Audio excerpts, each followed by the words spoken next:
Good afternoon. We are live right now with our friends at Black Justice. Our friends at Indivisible should be joining us back in a second. And we have Corey Strong, who's running for the U.S. Congress here in Tennessee in District 9. So we're going to hear from him in a second. One of the big things that we're going to talk about tonight is everything that is going on in the world, as we say. So we're going to talk about a lot of deep stuff, hard things to talk about. But if you have questions, if you want to ask us something, ask anybody on the panel something, no matter where you're watching this video, if it's Facebook or Twitter or YouTube or Daily Motion or wherever, please send us a question in the comments. Send us a message, a private message, and we'll ask your question to the panel here. So let's get started. Just to introduce myself, for those of you who don't know, I'm Matthew Park. I'm running for the Tennessee State House here out of District 15 in Knoxville. Definitely check out, we introduced today 20 reforms that we see as a first step for helping to de-scope policing in Tennessee. So go check that out. We've dropped lots of links on our Facebook page today about it. Lots of stuff on Twitter if you're out there. But now I want to turn it over to Corey Strong, who's joining us for the first time today. And tell us about yourself. Tell us how the campaign's going. What's going on over in Memphis. So first of all, I really want to thank you guys for welcoming me onto the town hall. I appreciate the opportunity to talk about what we want to bring to DC in this campaign. So I'm looking forward to the conversation and really appreciate the opportunity and the support. So my name is Corey Strong. I am a lifelong Memphian of my military service. So I was born and raised here, went to the Naval Academy, served on active duty in the Navy for 8 years, came back home with the intended purpose of, being involved in my community here in Memphis. Also, as I was an adult, I saw a lot of my peers who are, really talented and I thought could make a difference in my community, not making their way back home. And I wanted to be the one that said, hey, I want to make the place that we live meet its potential. And so I moved back home. I got involved in local politics. I was elected to the State Democratic Party back in 2014. And then I took over our county, Shelby County Democratic Party, in 2017. When I took it over, we had some local issues. The state party had shut us down. And so they gave me the ball and said, hey, Corey, make some things happen.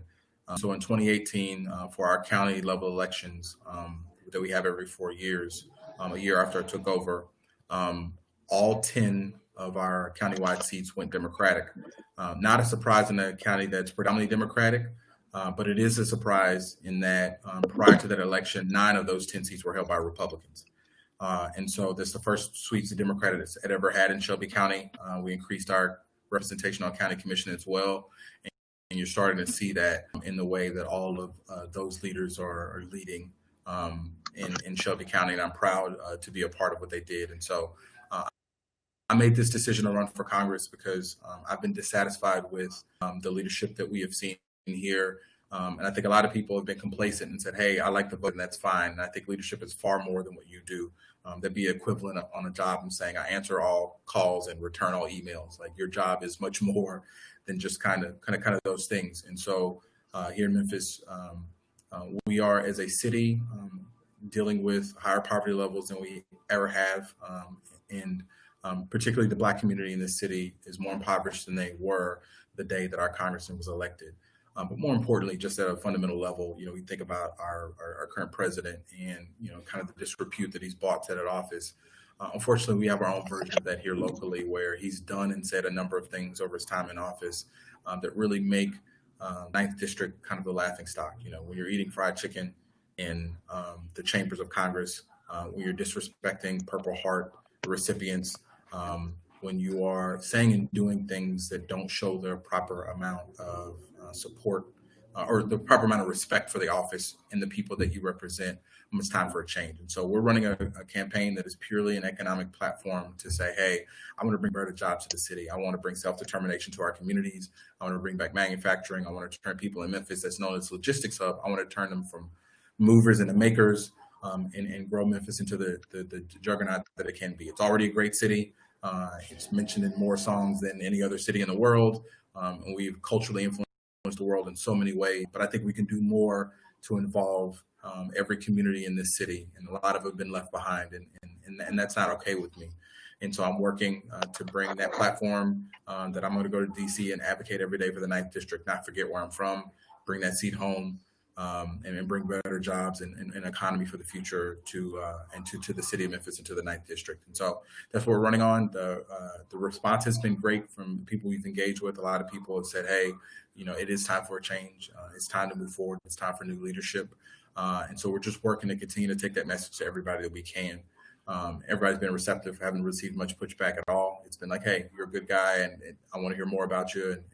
And some people are emphatic as they meet me. Hey, just let me know, and I'll be there on election day to vote for you. And so we want to keep pushing that message to as many people in the district as possible, that we can be a better version of ourselves if you have the right leadership to take you there. So. Yeah, absolutely. And so I know for us two that are running and other people that are running across the state, trying to bring better leadership, whether it's saying, you know what, even the Democrats aren't, just because they have a D by their name does not mean anything. We have to look at records. We have to look at who they're taking money from. We have to be real honest with ourselves as a Democratic Party about the kind of people that we want in office, right? The kind of people that are going to stand up against private prisons and things along that line. One of the big things, since I started my campaign, for sure, the world is a different place today. We've obviously had a pandemic that rocked a lot of things that already had inequities, but it really exposed them to people who maybe wouldn't have believed it before. But over the last couple of weeks, we have seen time after time, it started with the video coming out of Ahmaud Arbery, and then we have the tragedy of George Floyd this week. What do you see as, and this is not a single police department, it's not just Ferguson, it's not just Minneapolis, it's not just these single isolated places. We're having these issues all over the place.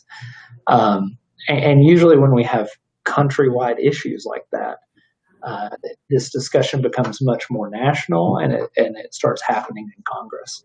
So what do you see as a way that Congress can intervene in this, knowing that Congress will never be setting policy for the local police department, right? But what do you see as a way that Congress can do something about just the vast and limitless almost inequity and institutional racism that we're seeing cost people their lives?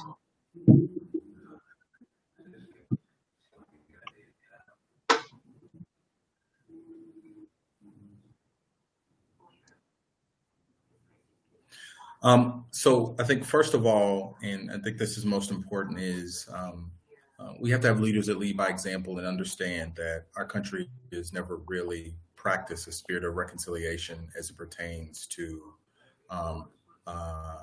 Black people's experience with police violence and state violence, right? And that's something that we just have to recognize and embrace and accept. I'm actually currently writing an open letter op-ed to our mayor here on some comments that he made this morning that were pretty insensitive. And I think it's not to say that you didn't recognize what's going on, but it's to say that you have to understand that there's trauma that predates even the founding of this country. And that's a historical trauma that exists in communities, and you have to speak to that, you have to embrace it, you have to accept it, and then you have to formally act on that. And so if you're not willing to recognize it, then actually move forward to solving it.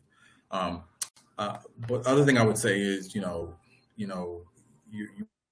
put your money where your mouth is. I think what you participate in is important to you. And I think the federal government has been pretty open and willing to support and fund local law enforcement agencies to move forward national items. And I think that's got to stop until those local law enforcement agencies are willing to kind of open up what they do and be more transparent about how they're doing business. I just saw the article that Amy Klobuchar, right, the district attorneys, was in the county. She was a district attorney and declined to prosecute the officer that took Mr. Floyd's life after a double-digit incidence of excessive force complaints, right? Like, and this is a frequent occurrence, right? And so I think the first thing is it's the two areas it really hit is first. There are several ways that the federal government funds local police agencies, local agencies, whether it's providing them discounts on certain goods, whether it's supporting national initiatives like safe community initiatives, or things like the War on Drugs and different narcotics departments and things like that. And so the federal government pushes money down to local law enforcement agencies. I would ask for a moratorium and a study on that and ensure that any future law enforcement funding that happens at the local level comes with strings attached that talk about opening your books on your disciplinary measures, reporting certain statistics in a very standardized way, and ensuring that at the federal level, we can see what you're doing at the local level, and we're not funding police departments that are behaving in a rogue way. I think the second thing is police departments and police unions also carry insurance policies for issues like this. And so if they have abuse claims that insurance policies are paying out, I would start raising the amount of insurance or passing law you can insure them based off of the amount of training, level of training, et cetera, et cetera. So again, hitting them to make it, actually financially not feasible to continue to turn a blind eye to these things. Other things that we've talked about that I think are worth considering, national database of, police complaints. And again, that would come along with the strings attached, like you will report police officers that have these types of complaints and things like that. And then finally, I think providing training aids and incentivizing police departments to conduct certain types of training and putting funding along with that. Like if we want to catch drug dealers, we give you money for that. If we want to police communities and make them safer, we give you money for that. If we want to, militarize you, we give you money for that. Well, why don't we give them money to incentivize them to do certain behaviors? If you do these, the level of force, if you're willing to do training on these things and embrace them, if you're willing to do implicit bias training, we will fund it and pay it for you, and we'll create positions in your police department according to that, right? So paying and incentivizing positive behavior as opposed to negative. There's a myriad of things we can do, but first of all, there has to be a commitment to study it. And like I said at the beginning, if you don't have a spirit of reconciliation to say this is a problem we need to fix, you will never have the amount of support you need to pass those laws at the federal level. And so some of the ways the federal government can approach it, but again, this happens at the local level. The last thing I would say is something that's left out consistently is we talk about this in a law enforcement. And I mentioned this a second ago about Senator Klobuchar, district attorneys, and the legal relationship between, the prosecutors and the police force is super important. And lawyers and the legal community has a level of responsibility here to make sure they're prosecuting false police claims, that they're prosecuting use of force violations, and the legal community has to do more as well to clean up this position. So, it's all hands on deck kind of thing that has to happen, but those are some of the things that we could do at the federal level in terms of legislation and incentivizing behavior financially to get police departments back on track to a better community posture that respects all communities equally. Yeah, that's super interesting, and I think that's a method and an idea that I haven't heard talked about a lot. Let's look at how we fund this from a federal level. And you mentioned militarizing. That was one of the things we released today is forcing all law enforcement in Tennessee to opt out of militarization programs for local police, opt out of the DoD's program to get surplus military equipment, because our local police are not meant to be military and militarized, right? So right now I want to bring in Constance. So I think that Constance has some good questions. We've talked a lot about these issues. So Constance, do you have any questions for Corey on what he's looking to do in the federal level?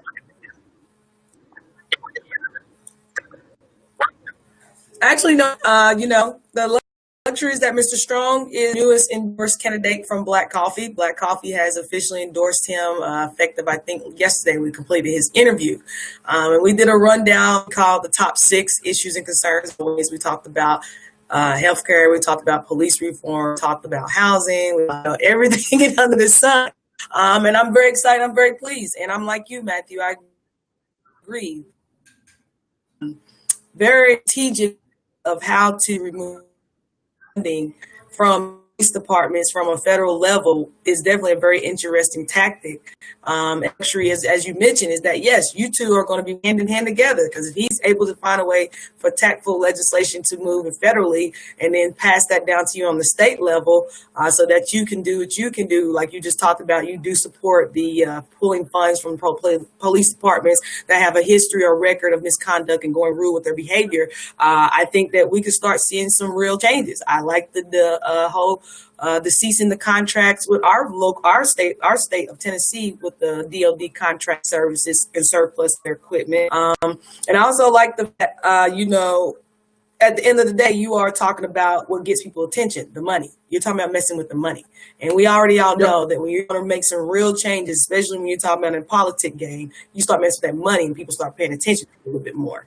And so to me are definitely the types of tactics, types of strategies, and types of conversations that we should start having on a regular basis. Because once you get done with it on your level, Matthew, it comes back down here to our level where we're at with the activists and the local people on ground with the police forces and local government, where we get to continue to apply that pressure, continue to educate ourselves and have that inside understanding of the law, so that if it's not been properly applied or it's been incorrectly interpreted, we can make sure to emphasize this is not how this law was designed, nor was this the purpose or understanding of the law. And, as you have already mentioned, Breonna Taylor, but your Breonna Taylor's story is an unfortunate, embarrassing story in this process, because not only did this lady lose her life as an actual public service herself, she was an EMT. She did medical emergency for a living. And the fact that these police officers still to this day answered on their actions as far as, number one, running up into the wrong house. What a storyline. That's getting old too. Number two, warrant, no announcement. You are playing in regular cars. I mean, who would not think this house is getting robbed in the manner of, I'm sure, how they ran up in their home?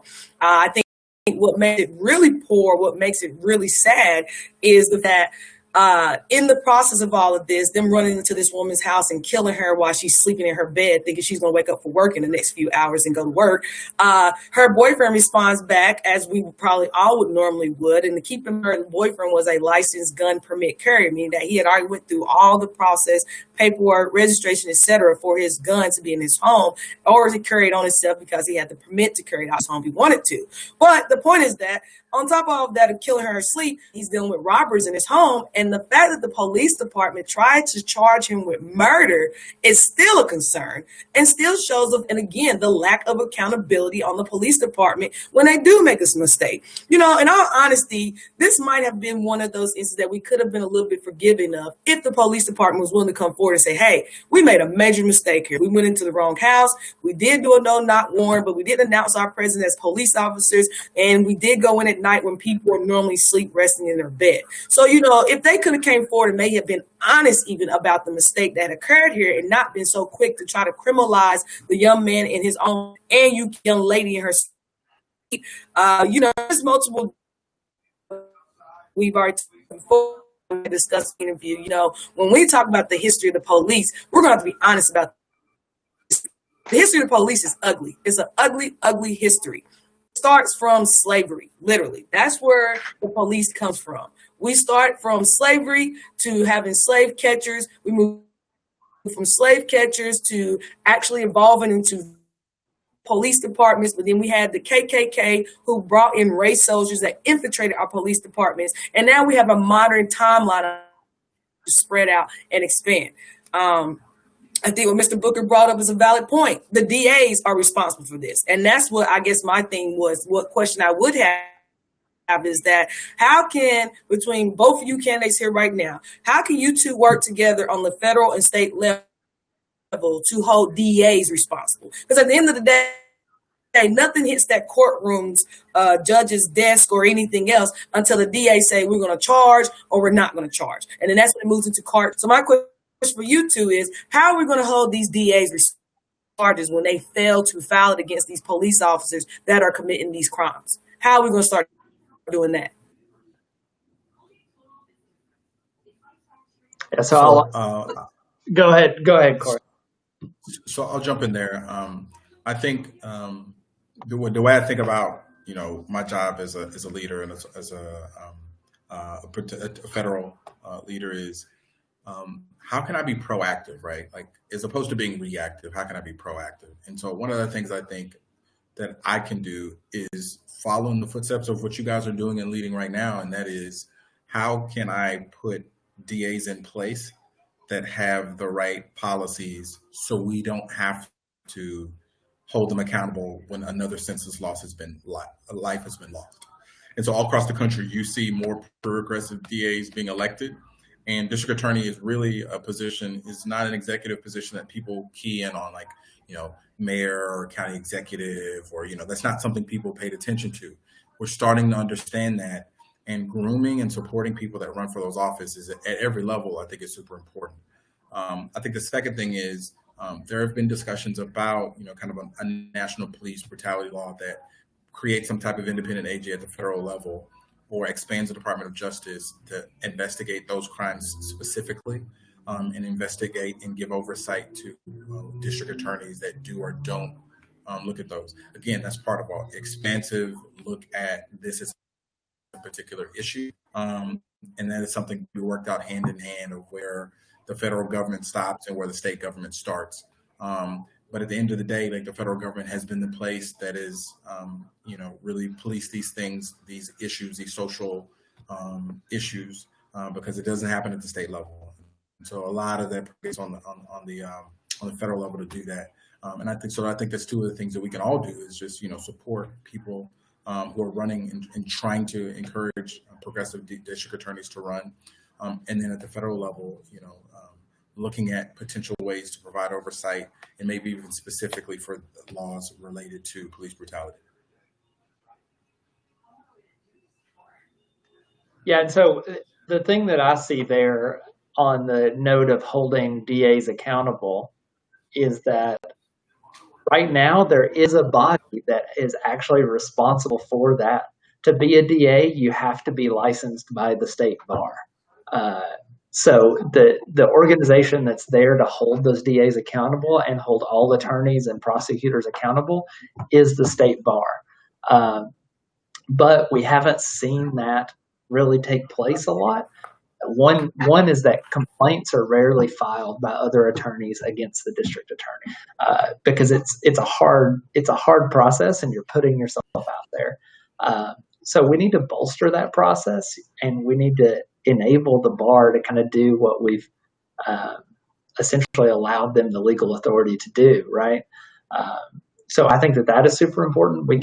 I'm open to looking at a better accountability system for DAs. I think that I agree with Corey that we need to put better DAs in place. Stop just blindly reelecting your local prosecutor. Get involved in those elections. Get involved in those elections and sheriff's elections. It's kind of surprising that these systems that impact our lives so much are a lot of times the elections we pay the least attention to. So that's what I think from the overview of holding DAs accountable. But I think there's a lot that we can do and a lot of progress we can make there. Nathan, what do you think on that? So accountability is the big, with my indivisible hat on, it's one of the big things that I forever harp on is that, and we have an issue in my county right now, which all of it ties back to when you get down ballot from the president, no attention to the people on the ballot. And they vote for people because they like them or they knew them or they're somebody's buddy or friend. And then when they get in office, they never hold these people accountable if, in fact, they actually stood for anything when they were running. they're not held accountable to any of those things. And so it comes back to this age-old problem in politics of people not being held accountable. It's something, as I've been listening, that every single one of us has spoken about over and over. And it's what we have to do as watchdogs, like Constance and I, as activists. It's something we're perpetually doing, is watchdogging what candidates say and then holding them to it. And it's something we do with, like, the two of you who are running. As you know, we're taking our judicious notes about everything you promise us. And then when we get you elected, I'm like, right here, this is what you said you were going to do. So I didn't mean to go down a rabbit hole, but to me, it all comes back to it's a lot of accountability, and with institutionalized racism built in, of course, but it's accountability. Yeah, absolutely. I totally agree. And that we're really pushing, right, is accountability. We everything that we're advocating for is tearing down systems that allow people to do things that they can't be accountable for. So that's really what we're advocating. I got another question, or something else I want to ask for both of you guys, Corey and Matt. So, in addition to police brutality, we have to take acknowledgement of the Karen. Karen has been participating actively in police brutality. I know that in the past there's been some conversation around creating some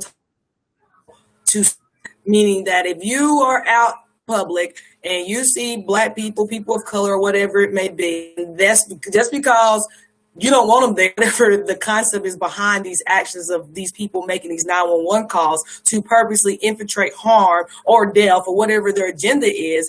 What is the law that we are looking at on the federal, state level that we can bring down to our local level? These currents, you can't keep making these false calls trying to get people killed by the police. How are we going to start deterring that behavior as well? Because we have to acknowledge the white people participating in police brutality, racism, discrimination, even all the way up to death.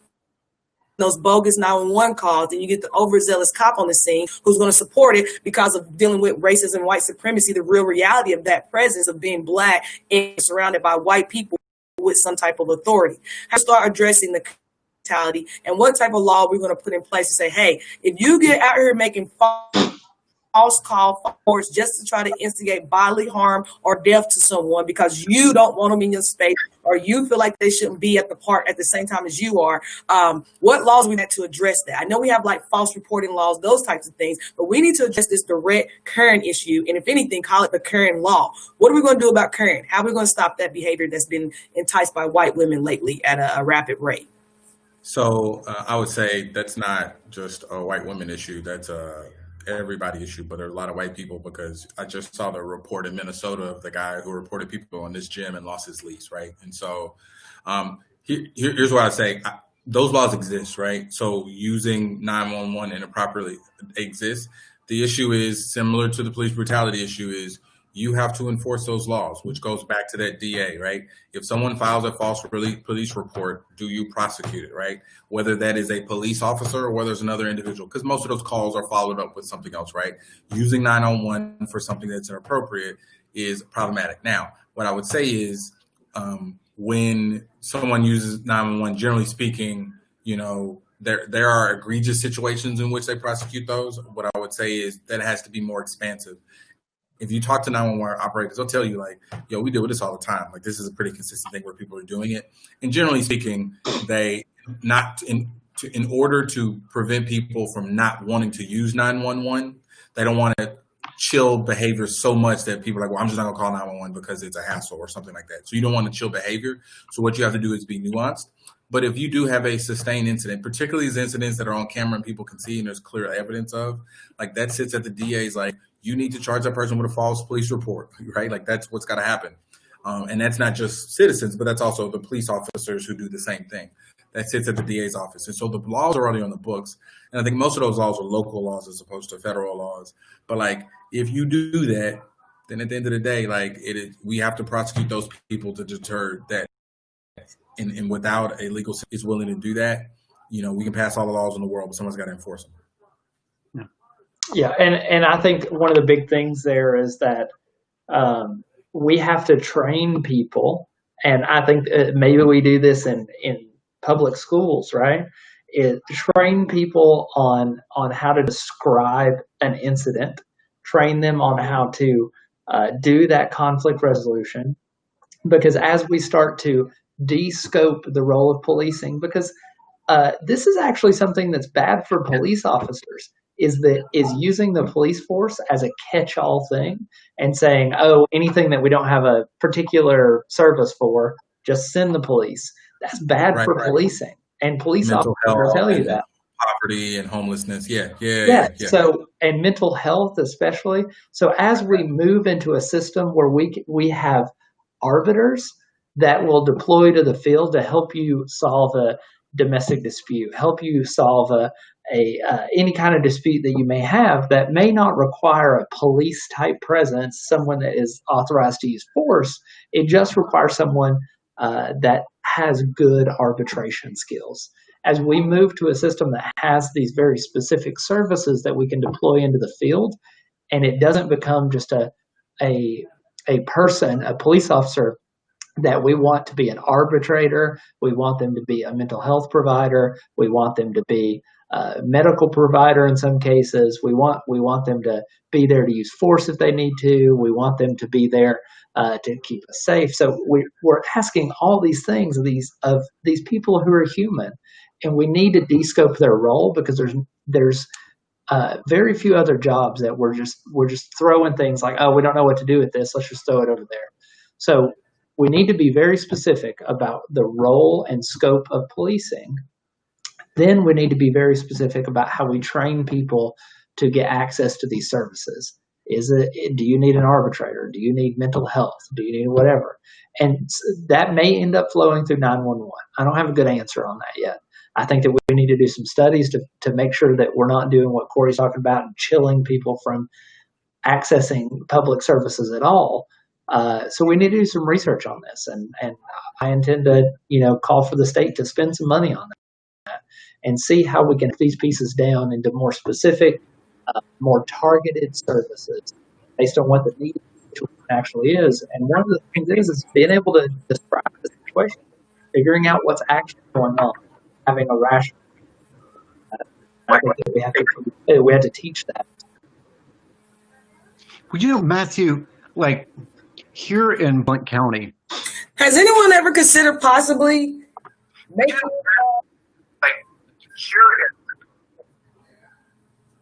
Go ahead. I can ask my question again. Go ahead.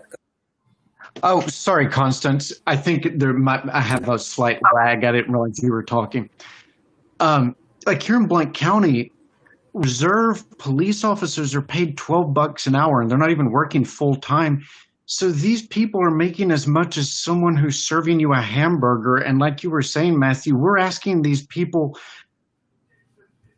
to fill so many roles without any training. I mean, I'm not saying woe is them, but this is absurd. Like, you wouldn't pay an arbiter $12 an hour. I mean, $12 an hour is not even a living wage if we're being really blunt about this. And I just think that's absurd, that just to parlay into what you just said, we're paying people less than a living wage to be a Swiss Army knife.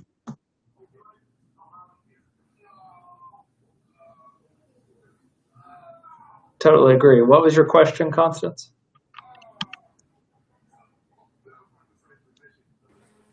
So what I was going to come back with that was that, okay, I think we all will admit that, yes, the police department is getting spread thin in their capacities of functionality and roles. Because, again, I don't want nobody that's not qualified in first aid giving me first aid. I'm going to be honest. I don't want that. That's just, I'm going to go to the mechanic for my heart surgery. Now I'm going to go to the doctor for my car. No, I ain't into that. I need people that are certified to do what they're supposed to do. It's always going to be a no. So with that being said, if we're willing to use that either in conjunction with calls or this, should be available are part of that staff of the police department so that it is on hand and necessity present and relevantly ready there for their use accessibility, not just for their job and role in services, but for the public needs and services. So, for example, here in Knoxville, our police department has about 525 people in it. And out of that 525, really about 400 or a little over 400 are actually patrol officers, beaters on ground in the community officers. The remaining 100 or so are what's considered administrative staff in supporter offices and entities, like, their payroll, legal, all those different pieces that make up their administrative staff. So I guess my question is that when we look at a bit that kind of police station size, like for Knoxville, many of us would say that's an over-police force. There's no necessity for 400 plus police officers in Knoxville, but if you look at things of that nature, we can find that maybe there is a disparity in that number of people being actively on patrol beat foot. So my question would be, not a capability of us having legislation that says, hey, maybe something like for every 3 officers, one of those needs to be either a mental health professional, a medical expert, or something that you can start to balance that role out. Like I said, we all have agreed these people are not professionals in some of the stuff they're doing, but we're asking them to basically be professionals in these areas that they're not actual professionals in. Is there a way that we could rationalize that out so that we could those necessary additional supportive staff and roles present in our police force? That way the police officer could focus more on being more of the keep the peace officer to a community versus, well, I might have to up to the CPR expert, or I might just switch myself into security personnel expert, or I basically staff our police forces, understanding that we need these supportive services and roles, but we do need our police officers also able to perform their job. Has anybody ever considered an avenue to that? Yeah, I think one of the big things there is that we have data, right? We just need to properly analyze the data, because what the data show may be that we are going out on a lot of calls. The police are going out on a lot of calls that could be handled in another way with these other providers, right? And we can actually increase the bandwidth for police to do what their actual role is by taking a lot of this load off, and do that in a way that helps it where, there are a lot of people, especially people in the Black community, the brown community, and marginalized groups that calling the police for any reason is an extraordinary thing, and it's a scary thing. Having the police called around you is a scary thing. What I think that the main goal should be is that we want people to be able to get the services, the arbitration, the mental health, the medical services that they need without having that fear of inviting someone that has the authorization to use force into the situation.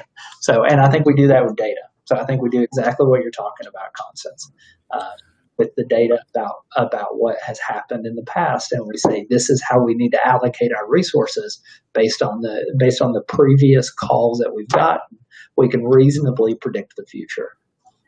So I'm going to piggyback on the data call, but I would also say that, I think when you go into it, looking at like these public health issues that we talk about, not necessarily going in with the solution in mind, but like going to where the data actually guides you.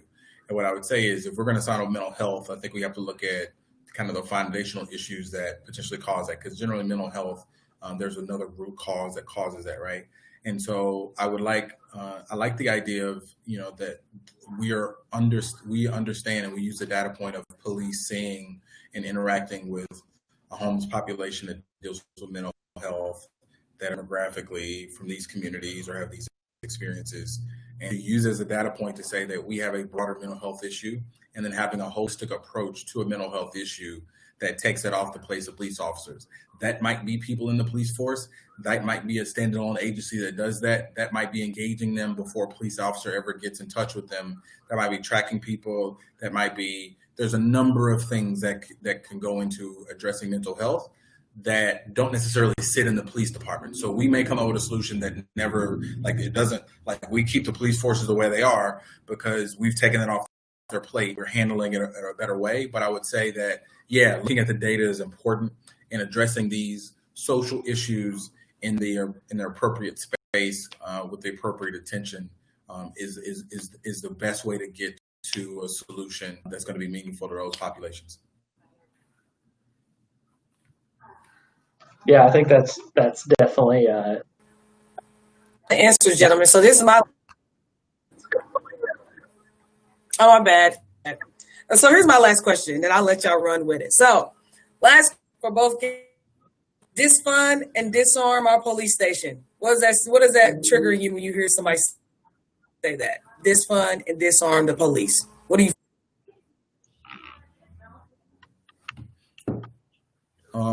I don't. So here's what I would say. When you look at, I think it's always informative to compare the United States to kind of other civilized countries. And I think if you look at healthcare, for instance, right, we do not have a socialized medical system like other countries do. And we look into them and what they've been able to do and able to accomplish, I think, and say, hey, this is something that obviously works, and let's look at that as a model. If I look at law enforcement the same way, they still have law enforcement in other areas, right? They might not be as heavily armed. They might have a more narrow caseload, but they do still have law enforcement because at the end of the day, we understand in this. So everybody does not participate in the social contract, right? And people are going to need someone to protect them in some regard or another. And so I am not of the camp of like, hey, let's get rid of the police force.